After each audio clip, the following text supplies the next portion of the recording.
इस वीडियो में हम देखेंगे कि खान सर इंडिगो फ्लाइट के बारे में क्या बता रहे हैं। आइए देखते हैं और जानते हैं कि क्या-क्या खान सर बोल रहे हैं।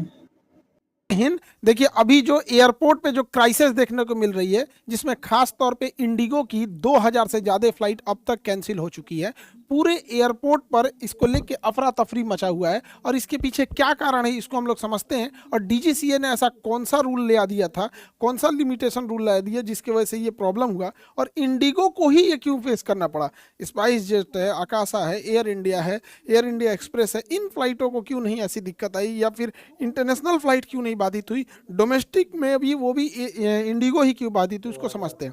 2000 से ज़्यादा फ्लाइटें जब कैंसिल हुई, लगभग 2500 के आसपास फ्लाइट कैंसिल होने की वजह से एयरपोर्ट पर भीड़ लग गई है। एयरपोर्ट में भीड़ लगने का कारण एक ये भी है कि लोग घर पे बैठे हैं तो उन्हें ये नहीं पता चल रहा है कैंसिल हो गई है। एयरपोर्ट पे आने के बाद पता चल रहा है कि उनकी फ्लाइट कैंसिल है। अगर घर ही बैठे पता चल जाता तो वो लोग एयरपोर्ट पे आते ही नहीं। इससे कि गवर्नमेंट भी प्रेशर में आ गई है। इतना ज़्यादा क्राउड होने की वजह से मिसमैनेजमेंट तो होगा ही, लोग यहीं रह गए, किसी का लगेज चला गया, एयरपोर्ट पे खाना खत्म हो गया, आसपास के होटल के प्राइस बढ़ गए, हवाई जहाज के प्राइस, जो चीज़ का टिकट 8000 था ना, वो 80,000 में चला गया। 1-1 लाख रुपए हो गए हैं फ्लाइट के टिकट, क्योंकि उतने लिमिटेड फ्लाइट है। बाकी फ्लाइटों ने इसका खूब भरपूर इस्तेमाल किया। यहाँ पर इतनी बुरी हालत हो गई है एयरपोर्ट के इस कंजेशन की वजह से, ताकि एयरपोर्ट पे जो लोग बैठे थे वहाँ पर, उनमें क्यों कि ऐसा भी था कि किसी का किसी दूसरे शहर में कोई डेथ कर गया, किसी का रिलेटिव डेथ कर गया, कोई जा रहा है अंतिम दर्शन के लिए कि एक बार देख ले, किसी का भाई है, पिता है। अब वो फ्लाइटें कैंसिल हो गई है, वो जा ही नहीं पा रहा वहाँ। डेड बॉडी ज़्यादा देर तो रख नहीं सकता। यहाँ पे सैनिटरी पैड एक किसी फीमेल का किसी फादर ने अपनी बेटी के लिए मांग रहे थे। सोचिए कितने बड़े वहाँ पे केओस चल रहा होगा। कोई बीमार पड़ा है, पेशेंट को ले जा रहे होंगे, उस पेशेंट में भी कोई सीरियस पेशेंट होते हैं जिन्हें अभी भी इमीडिएट ले जाना होता है। हमेशा अमूमन फ्लाइट लोग इमरजेंसी में ही लेते हैं। यहाँ पर किसी की कनेक्टिंग फ्लाइट रहती है, जैसे कोई पटना से गया दिल्ली, दिल्ली से उसे अमेरिका या यूरोप की फ्लाइट पकड़नी थी, तो यूरोप वाली तो रुकेगी नहीं, कनेक्टिंग के चक्कर में ये चला गया यहाँ पे। एक तो कर्नाटक के साइड में एक थे ऐसे हस्बैंड वाइफ थे जिनकी नई नई शादी हुई थी, रिसेप्शन पार्टी रखी गई थी, वो बेचारे दिल्ली में थे तो वीडियो कॉल पे सबको दिखाए। ऐसे हाल हो गया। किसी की शादी का मुहूर्त निकल गया, तो बहुत सारा प्रॉब्लम आ गया था इस फ्लाइट्स की वजह से। हमारे भी छोटे भाई के रिसेप्शन था 8 दिसंबर को, तो वहां पर भी क्या हुआ, लगभग 600 से लेकर 700 ऐसे गेस्ट थे जो आ ही नहीं पाए। अब वो लोग क्या है, पहली बार ऐसा था कि कोई अमूमन जब कोई नहीं आ पाता है तो ऐसे बोलता है कि सर हम यहाँ पे रह गए, या फिर मजबूरी थी नहीं आ पाए। इस बार क्या हुआ मेरे साथ, जिन जो लोग नहीं आ पाए वो अपना अपना फ्लाइट टिकट भेज रहे थे। देखिए सर मेरा यहाँ था, हम यहाँ रह गए। जितने लगभग 600-700 लोग नहीं आ पाए, वो भी इसी के वजह से। आखिर ऐसा प्रॉब्लम हुआ क्यों, इसको समझते हैं। इंडिगो जो है इंडिया की सबसे बड़ी एयरलाइंस कंपनी है, और एयरलाइंस कंपनी पे रूल रेगुलेशन बनाता है DGCA, director general of civil aviation. DGCA एक रूल लाता है कि फ्लाइट में कितने देर ड्यूटी करना है, तो फ्लाइट ड्यूटी टाइम लिमिटेशन। तो ये टाइम को लिमिटेड कर रहा था, थोड़ा रिड्यूस कर रहा था, सो डेट कि पायलट के लिए ये ठीक हो सके। तो flight duty time limitation, FDTL, ये बार बार वर्ड यूज होगा, इसलिए इसे याद रखिएगा। ये मतलब ड्यूटी टाइम को कम करने के लिए इसे डीजीसीए ने लाया था यहाँ पर। और ये इससे फायदा किसको होता, तो इसे क्रू मेंबर को फायदा होता। अब ये क्रू मेंबर में कौन कौन आते हैं, तो क्रू मेंबर में 2 लोग आएंगे, पायलट आएगा और केबिन क्रू जिसे हम लोग एयर होस्टेस बोलते हैं। तो अब एयर होस्टा भी आ रहा है अब सब, तो मतलब पहले फीमेल ही होती थी और अब तो एयर होस्टा भी आ गया है। एक्चुअल में क्या होता है कि air hostess is a part of flight. तो वो फ्लाइट का एक पार्ट होती है कि पैसेंजर आएंगे जाएंगे, फ्लाइट कभी ओवर बुक रहेगी, कभी खाली भी रह सकती है, कोई पैसेंजर ज़्यादा लगेज ले जाएगा, कोई कम ले। लेकिन फ्लाइट अटेंडेंट जो केबिन वाली जो 4 एयर होस्टेस रहती हैं वो फिक्स होती हैं वहाँ पे, तो उनको पार्ट माना जाता है। बेसिकली फीमेल को रखते हैं, एक उनका वेट भी कम होता है, दूसरा वो अच्छे से हैंडल भी कर लेती है, थोड़ी फ्रेंडली ज़्यादा बिहेवियर से बात कर लेते हैं। तो इसमें दोनों लोग आएंगे, पायलट और केबिन क्रू। छोटी फ्लाइट में 4 केबिन क्रू यानी 4 फ्लाइट अटेंडेंट होते हैं जो एयर होस्टेस, और 2 पायलट रहते हैं। लेकिन अगर इंटरनेशनल फ्लाइट है तो पायलट भी 2 एक्स्ट्रा जाएंगे और फ्लाइट अटेंडेंट भी ज़्यादा रहेंगे लोग। वो डिपेंड करेगा कितनी लंबी फ्लाइट है, कौन सा जहाज का मॉडल है। तो अगर ये टाइम लिमिटेशन कम होगा तो ये पूरे क्रू को कम होगा। ऐसा नहीं कि केवल पायलट का ही कम होगा, पूरे क्रू का कम होगा। इसमें कहा गया कि पायलट के लिए जो फ्लाइंग टाइम है, फ्लाइट टाइम है, फ्लाइट की ड्यूटी है, वो 8 घंटे फिक्स कर दी जाएगी। 8 घंटे फिक्स। ये फ्लाइट टाइम कैसे काउंट किया जाता है, जैसे ही पायलट इंजन चालू करता है वहां से काउंट होता है फ्लाइट टाइम। जैसे जहाज में बैठा हुआ है, अभी उसे क्लियरेंस नहीं मिला है, अभी लोग बोर्डिंग कर रहे हैं, जहाज में बैठने को बोर्डिंग कर जाता है, अभी उसमें खाना लोड हो रहा है, फ्यूल लोड हो रहा है, ये हो रहा है, तब तक वो फ्लाइट टाइम में नहीं काउंट होगा, वो काउंट होगा ड्यूटी टाइम में, मतलब ड्यूटी पे है, फ्लाइट पे नहीं है, फ्लाइंग नहीं कर रहे हैं। लेकिन जैसे एटीसी ने उन्हें ऑर्डर किया कि आप अपना इंजन स्टार्ट कीजिए, तो इंजन स्टार्ट करके पुश बैक करके, भले वो टैक्सीवे पे जाके 2 घंटा खड़ा रहेगा, नहीं उड़ेगा मंजूर है, नहीं उड़ेगा मंजूर है, लाइनअप के लिए खड़ा भी रहेगा टैक्सी वे पे 2 घंटा, तो वो फ्लाइट टाइम में काउंट होगा, उड़ेगा वो भी फ्लाइट टाइम में काउंट होगा। लेकिन अगर वो एप्रेन पे खड़ा है या जहाँ पे खड़ा है उसमें इंजन स्टार्ट नहीं है, भले वो पेपर वर्क कर रहा है, कितने पैसेंजर है, कितना लगेज है, वेट कितना है, फ्यूल कितना है, वेदर कितना है, ब्रीफिंग कर रहे हैं, वो ड्यूटी टाइम में काउंट होगी। तो ड्यूटी टाइम अमूमन ज़्यादा होता है, क्योंकि ड्यूटी टाइम में जो जब तक जहाज का इंजन स्टार्ट होता है वो फ्लाइट टाइम कहता है। तो फ्लाइट टाइम को इन्होंने 8 घंटा कर दिया नए रूल के हिसाब से, और ड्यूटी टाइम को इन्होंने किया 10 घंटे। तो ड्यूटी टाइम 10 घंटे। अमूमन देखिए जब लंबी फ्लाइट होती है ना, तो ड्यूटी टाइम और फ्लाइट टाइम में ज़्यादा डिफरेंस नहीं होता है। पायलट आएंगे, अपना अटेंडेंस, अल्कोहल जांच और वो जो भी फॉर्मेलिटी पूरी होती है, ब्रीफिंग हो गया, बैठे जहाज में, बोर्डिंग हुआ, लेके उड़ गए, और उनकी लंबी फ्लाइट ही होती है। लेकिन डोमेस्टिक फ्लाइट में ना फ्लाइट टाइम और ड्यूटी टाइम लगभग दोनों एक दूसरे के, जैसे 5 घंटे फ्लाइट टाइम है ना, तो 10 घंटे ड्यूटी टाइम होगा, क्योंकि जब जहाज उतरेगी, जैसे इंजन बंद हुआ, पैसेंजर बैठ रहे हैं, ये हो रहा है, ये ड्यूटी टाइम में काउंट होता है। तो जैसे जहाज यहाँ पे खड़ी है, तो अभी अंदर टर्मिनल पे पैसेंजर बैठे, ये सब ड्यूटी टाइम में काउंट होता है। ड्यूटी टाइम थोड़ा सा लंबा होता है, जैसे यहाँ पर कोई पायलट आया, जहाज में बैठ गया, अब उसका ड्यूटी यहाँ अंदर टर्मिनल पे जैसे उसने साइन इन किया, पेपर वर्क किया, अपना जांच कराया, मेडिकल देखा, ब्रीफिंग लिया, बैठ गया यहाँ पे, उसका ड्यूटी टाइम चालू है। वो बात कर रहे हैं वेदर कैसा होगा, किस डायरेक्शन से जाना होगा, किस शहर में जाना होगा, क्या वहाँ का रूल है, क्या कैसे, वो सारा चीज़ पे है, तब तक ये ड्यूटी टाइम है। जैसे आदेश आया इंजन स्टार्ट हो गया, फ्लाइट टाइम। अब पुश बैक हो रहा है, वापस ले जाएगा अपना यहाँ पे टैक्सी वे होते हुए, सारा उसका फ्लाइट टाइम में हो रहा है। तो बेसिकली फ्लाइट टाइम हो गया 8 घंटे, ड्यूटी टाइम हो गया 10 घंटे। इसको रिस्ट्रिक्ट किया गया, ये पायलट के लिए जरूरी भी है। 8 घंटा से ज़्यादा पायलट से ज़्यादा काम ही क्या कराएंगे, क्योंकि उसका काम जो होता है ना पायलट का, बहुत ही हाई प्रिसीजन और कंसंट्रेशन का काम होता है। इतना ज़्यादा उस पर वर्कलोड नहीं देना चाहिए। कोई मजदूरी वाला काम नहीं कर रहा है कि इतना हो जाएगा, वो हवा में रह रहा है, उसके पास कोई इमरजेंसी वाला भी नहीं, अगर वो थक जाएगा तो बेचारा अच्छे से वर्क नहीं, डिसीजन नहीं ले पाएगा। इतने बटन्स होते हैं, इतना आजकल ट्रैफिक इतने हो गए हैं, बार बार उसको ध्यान रखना पड़ता है कि अगल बगल में ट्रैफिक कितना है, ट्रेन कितना है, मौसम क्या चीज़ है, कंजेशन कितना है। कई बार तो होता है कि पायलट सोचते हैं, एक बार लंदन से एक फ़्लाइट आ रही थी दिल्ली, एयर इंडिया की थी आई थिंक, हाँ, लंदन से दिल्ली आ रही थी। दिल्ली वो तो ला दिया, बट दिल्ली में वेदर खराब था या फिर एयरपोर्ट पे बहुत सारा कंजेशन था, तो उसने बोल दिया एक काम कीजिए, आप जयपुर एयरपोर्ट पे चलिए। वो पायलट लंदन से दिल्ली आते में इतने थक गए थे कि जयपुर जहाज उतार दिए। उसके बाद जब उनको क्लियरेंस मिला कि वापस लाइए दिल्ली, तो उन्होंने कहा अब हम नहीं ले जा पाएंगे। पायलट है वही, वो इंसान है, उतने लोगों की ज़िंदगी उसके है। अब इसी में जो था फ्लाइट ड्यूटी टाइम लिमिटेशन में, इसमें कहा गया कि जो नाइट में फ्लाइट उड़ाने की जो है, जो वीकली रोस्टर तैयार होता है, रोस्टर मतलब पायलट का टाइम टेबल, तो उस टाइम टेबल में वो 6 बार नाइट लैंडिंग करा सकता था, 6 बार रात की फ्लाइट ले सकता था 6 टाइम से। उसको घटा के अब 2 बार कर दिया गया, 2 बार कर दिया गया कि रात में 2 ही बार वो उतार सकता है एक वीकली रोस्टर में। हम समझ कि हफ्ते में 2 बार नाइट लैंडिंग कर दिया तो वो उसका कोटा पूरा हो गया। अब इसके ऊपर नहीं ले जा सकते हैं। अब यहीं पे आ जाती है पायलट की शॉर्टेज। ऐसे देखिए, पहले जो पायलट 6 बार नाइट को कर सकता था हफ्ते में, अब वो 2 ही बार कर सकता है। और नाइट की फ़्लाइटें बहुत ज़्यादा हो गई हैं आजकल। हर इंसान जो खास करके जो बिजनेसमैन हैं, वो रात की ही फ़्लाइट लेना प्रीफर करते हैं, क्योंकि दिन भर वो अपना काम करेंगे, बिजनेस ड्यूटी जो करना होगा, रात में फ़्लाइट लेके चले आएंगे। अब पायलट की शॉर्टेज हो गई, जिस पायलट को हम 2 बार करा दिए, अब उसको तीसरा बार नहीं कर सकते हैं। तो एक यहाँ पे चेंजिंग आया था, यहाँ से शॉर्टेज आई थी। दूसरा, एयरलाइंस पहले कहती थी कि रात का मतलब होता है 12 बजे से 5 बजे तक, तो कहा गया है कि नहीं, आप 12 से 5 को, इस 5 घंटा को नाइट ड्यूटी नहीं काउंट करिएगा, आप 12 से 6 को नाइट ड्यूटी कीजिएगा। इसने और 1 घंटे बढ़ा दिया डीजीसीए, जो नया रूल आया है डीजीसीए का। इसमें क्या होता था कि रात की फ्लाइट उड़ाने में पायलट को कुछ अलावेंस मिल सकते हैं कि रात का आपने फ्लाइट लिया है। दूसरा, रेगुलेशन भी है कि 2 फ्लाइट लेनी है।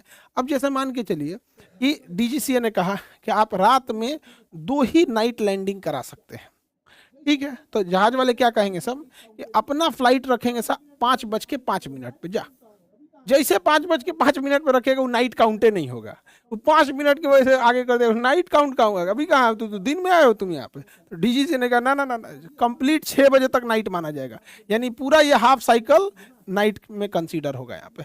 और ऑब्वियस बात है बड़े शहर में अगर 5 बजे किसी पायलट को उड़ना है तो 2 बजे से मेंटली प्रिपेयर होगा, वो उसका घर कहाँ है, फ्रेश होगा, नहाए धोएगा, फिर गाड़ी लेगा, एयरपोर्ट पे आएगा, एयरपोर्ट बड़े शहर में होते हैं सब, ट्रैफिक होगा क्या होगा, तो इस सबको ध्यान में रखें। तो नाइट जो था पहले 5 बजे तक ही कंसीडर किया जाता, अब 6 बजे तक कंसीडर किया जाएगा। रात में अलावेंस फ्लाइट उड़ाने का ज़्यादा मिलता है, सो दैट उसे इससे भी ज़्यादा फायदा होगा यहाँ पे, ये भी एक बेनिफिट है यहाँ पे। इसके अलावे जैसे आप देखिएगा सब लोगों को हफ्ते में रेस्ट मिलता है 1 दिन संडे का, बहुत सारे ऑफिस में सैटरडे संडे 2 दिन मिलता है। हम लोग कोचिंग में हैं, हम लोग भी सैटरडे संडे क्लास ऑफ रखते हैं, सैटरडे संडे एक्स्ट्रा क्लासेस चलते हैं। तो यहाँ पे कहा गया है कि भाई अब पायलट को हफ्ते में 2 दिन की छुट्टी देनी होगी। पहले 36 घंटा यानी 1.5 घंटे की छुट्टी थी, अभी 48 घंटा यानी 2 दिन की छुट्टी होगी। अब वो 2 दिन कोई ज़रूरी नहीं है कि सैटरडे संडे, कुछ पायलट को सैटरडे संडे मिल सकता है, कुछ पायलट को मंडे ट्यूसडे। एक ही बार सारे पायलट को भेज देंगे सैटरडे संडे तो पता चला सैटरडे संडे फ्लाइटें नहीं उड़ेगी।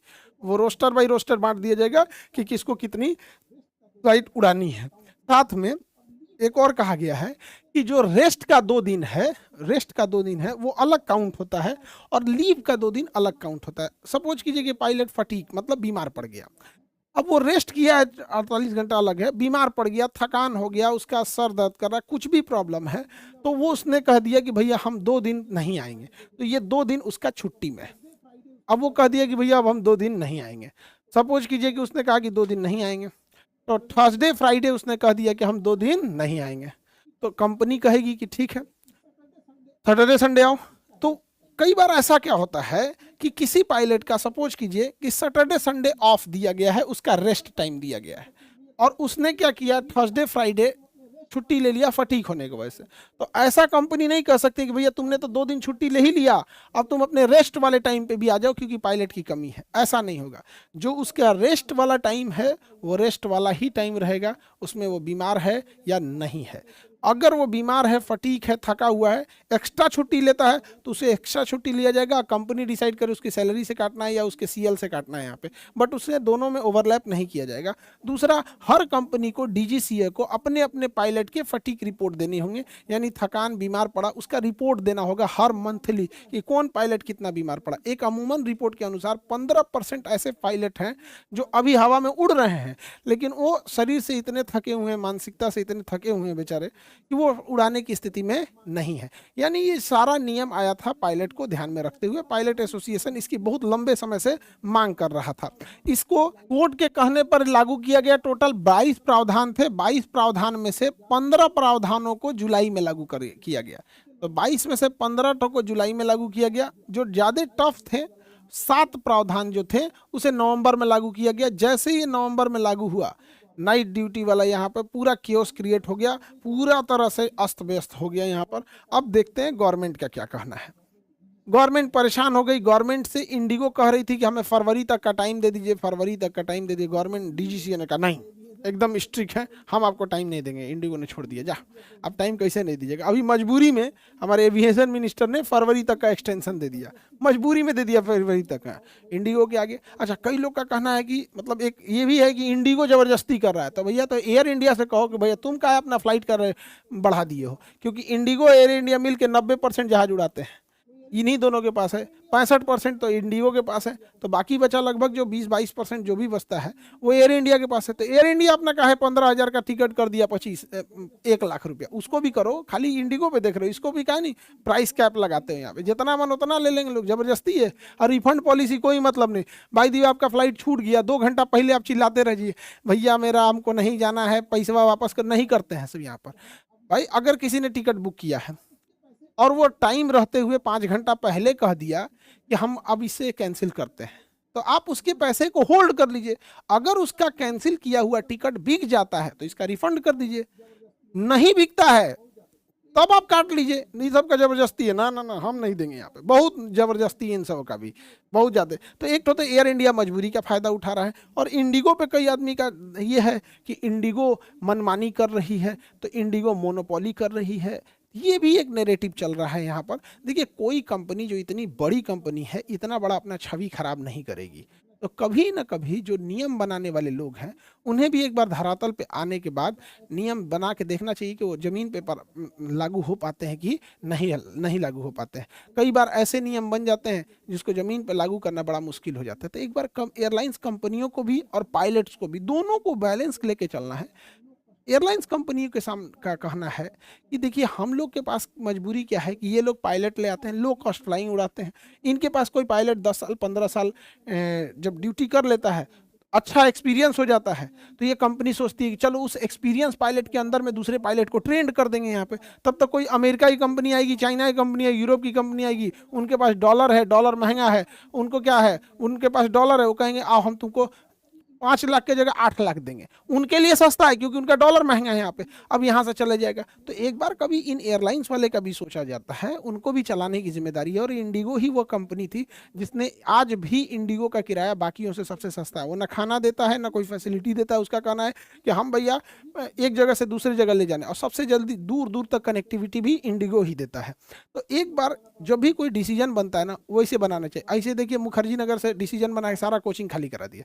हम लोग को जाना पड़ा वजीराबाद मेट्रो स्टेशन के, वहाँ से, फिर वहाँ से उठा के हम लोग को जाना पड़ा आज़ादपुर मेट्रो स्टेशन। तो अभी हम लोग गए हैं आज़ादपुर मेट्रो स्टेशन, पूरा मुखर्जी नगर साफ कर दिया, खत्म कहानी कर दिया यहाँ पे। तो बिना एक बार कुछ डिस्कस किए, कुछ भी आराम से वहाँ बैठ के नियम बना देते हैं, वो अलग बात है।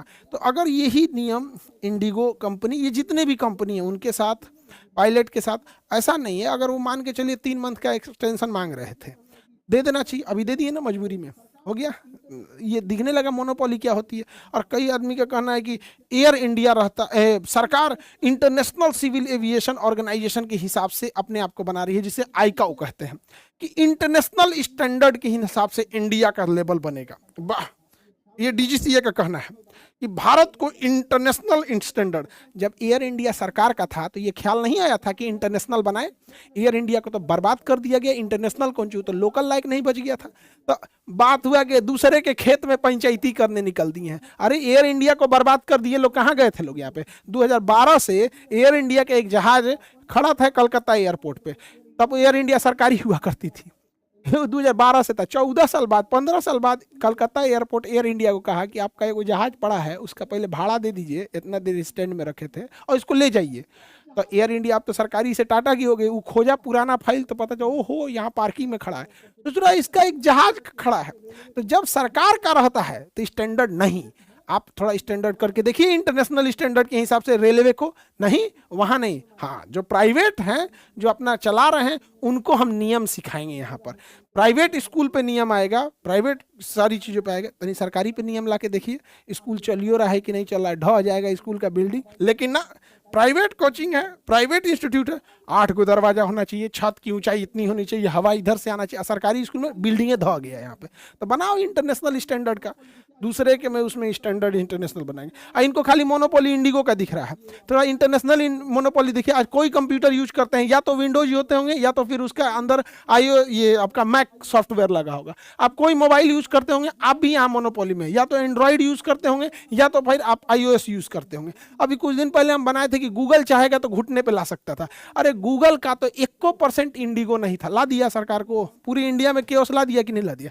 6 महीना पहले हम इस बात को बोले थे कि मोनोपोली अच्छी चीज नहीं होती। हमने एग्जाम्पल दिया था गूगल का, तो कई आदमी न्यूज पे चला दिया। सब सर ने बोला कि गूगल घुटने पे ला देगा, भारत इतना कमजोर है। हमारी देश की कंपनी इंडिगो ने ले दिया। ये मोनोपोली बहुत खराब है। आज सोशल मीडिया पूरी मोनोपोली है। ये मीडिया वालों को आप कमजोर मत समझिए।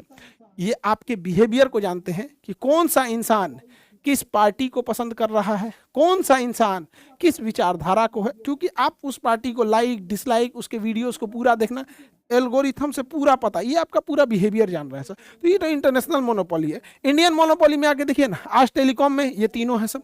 आज चाहे सब जो कर देंगे, आज जियो का रेट चाहे जितना हो जाए, आप कुछ नहीं कर सकते हैं। कहाँ गया आपका? आज इंडिगो आया, चिल्ला रहेंगे, 2 दिन में शांत हो जाएंगे लोग। 11 तारीख से इंडिगो भी ठीक हो जाएगा। आज देखिए ऑनलाइन मार्केटिंग में अमेजॉन, फ्लिपकार्ट, मीशो, इन्हीं का दबदबा है। कल को ये नौटंकी करेंगे, फिर हम लोग चिल्ला के शांत हो जाएंगे। ऐसा थोड़ी कि एक ही मोनोपोली है। जितने भी आप देखेंगे बंदरगाह, वो बंदरगाह में या तो अडानी कंट्रोल कर रहा है या तो जीएसडब्ल्यू कंट्रोल कर रहा है। मेजॉरिटी बंदरगाह यही दोनों कंट्रोल कर रहे हैं। कल को ये भी बंदरगाह कहेंगे कि भाई हमारे यहाँ जहाज लगाने के लिए 1 करोड़ लेंगे, लाओ, अब नहीं तो तुम पानी में खड़ा करो।